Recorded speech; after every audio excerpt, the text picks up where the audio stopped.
Hello everybody out there in YouTube land, and welcome to DC Fans United. So today I have a different kind of topic to talk to you guys a little bit about. I'm actually gonna be talking about some of my own personal experiences. So I'm not gonna name the comic book shop that I'm gonna talk about, and in fact all of the images and pictures I use are just stock photos. So if you recognize them, they aren't of the comic book shop I'm talking about. So to put it in perspective, I live in a really rural state. In fact, there are not really any comic book shops in the state aside from this one. So for me, it's 60 miles to travel to this place and then 60 miles to get back, obviously. I wouldn't go there just to do that. You know, we'd go to this city for other reasons. In any case, it was a long trip to go there. So with that in mind, it was essentially my only source for comic books for a while.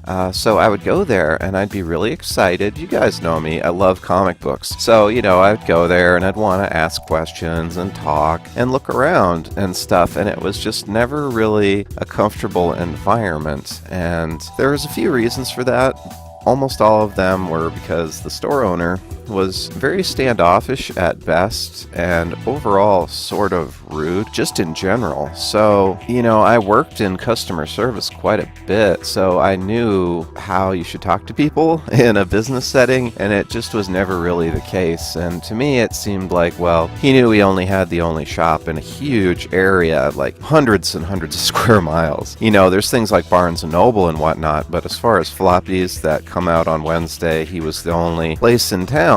And it's still that way, so to me it felt like he knew that.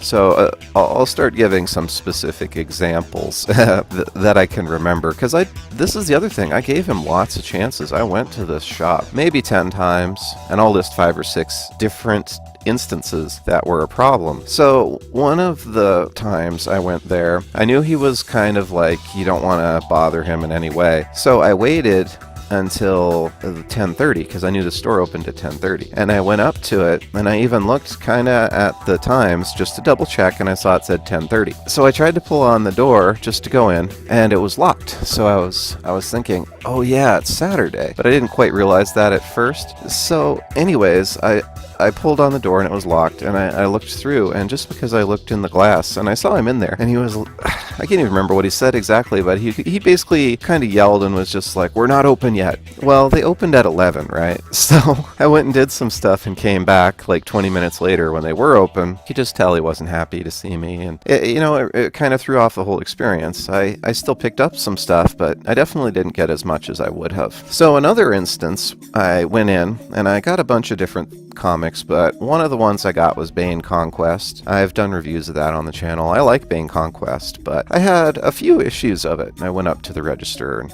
you know, again, I was trying to talk to him, and basically I asked, because I knew these were first printings, if they were going to be doing any additional printings of Bane Conquest. He could have just said something like, I don't know, or, you know, I don't have any idea. But what he said was, oh, well, they aren't going to be reprinting Bane Conquest. Nobody likes that. Why would they reprint it? And I'm just standing here giving him like $4 an issue for a comic that I obviously like. So I thought that was pretty mean. And then sometimes too, it just seems like he doesn't know that much about current comics. For instance, one time I asked him about Art Germ. You know, really famous artist. I mean, that's not his real name, but in any case, he didn't know who that artist was, and I was just asking about a particular cover, if he had an Art Germ cover. I don't even remember what it was for.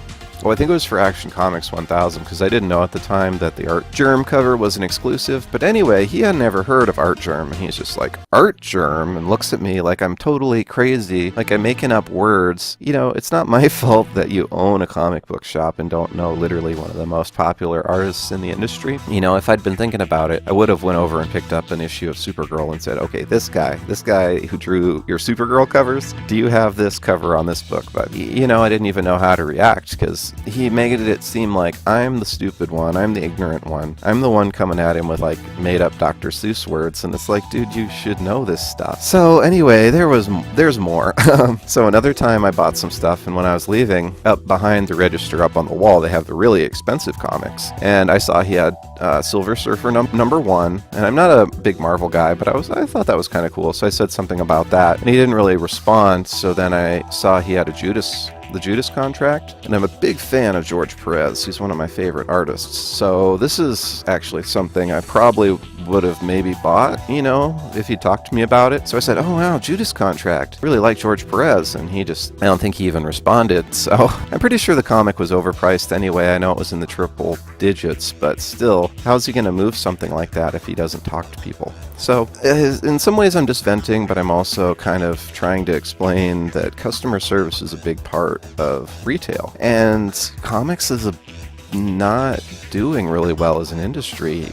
I don't understand. He has to be aware that hundreds of comic book shops have closed year after year. Maybe he is aware of it and his own profits have decreased because he actually moved his shop to another place. I assume because it would cost less. So the reason I know about that is the very last time, and I haven't gone back there since, but the very last time, wow, this was actually in the summer, I think. But anyways, the very last time I was there, I bought a good amount of stuff. I probably spent like $40 or $50 just on floppies. And I was looking at them, and while I was looking, it was sort of busy for that day. So I'm taking my time. By the time I get up to the register, 3 or 4 guys have already gone up. Every single customer that he talked to, he told them, oh, hey, we're going to be closing soon. We're going to be moving to this other location. This is the address. And it's a comic book shop. It's quiet. So every time someone went up there, I heard that. So I went up and bought some stuff, and I was just waiting for him to give me the same speech.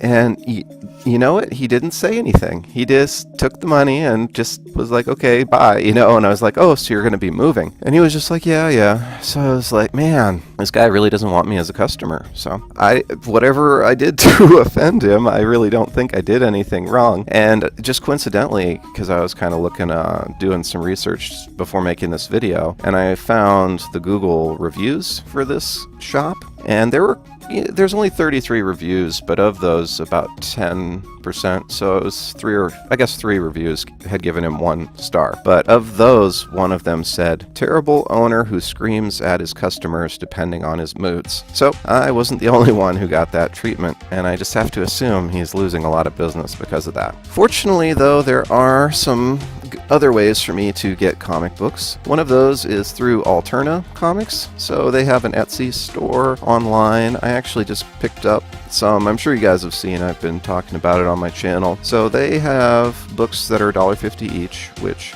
to me is really helpful. It offsets the cost of shipping. Another route is this service called DCBS, which is like a discount comic book service, and I ordered some DC books from them, but they're taking a really long time to get here. I think that's because they've been delayed by DC though, so it's not really the service's fault, I'm assuming. But when it gets here, I will do a comic book haul and then start reviewing those. So I should have some newish DC books whenever they get here. Another service then that's pretty cool, well, it's not really a service, this other website that's really cool, and I've made a video about it before, is called comicbookplus.com. So what they do is they have all of the comic books that have gone out of copyright. So they are free and legal to read, and they have 35,000, almost 36,000 comic books on there. So I read on there quite a bit too. It's definitely worth it. I mean, obviously, the price is right. It's free. So that's the thing. I don't understand why this shop is throwing away business when there's so many other ways to get comic books. So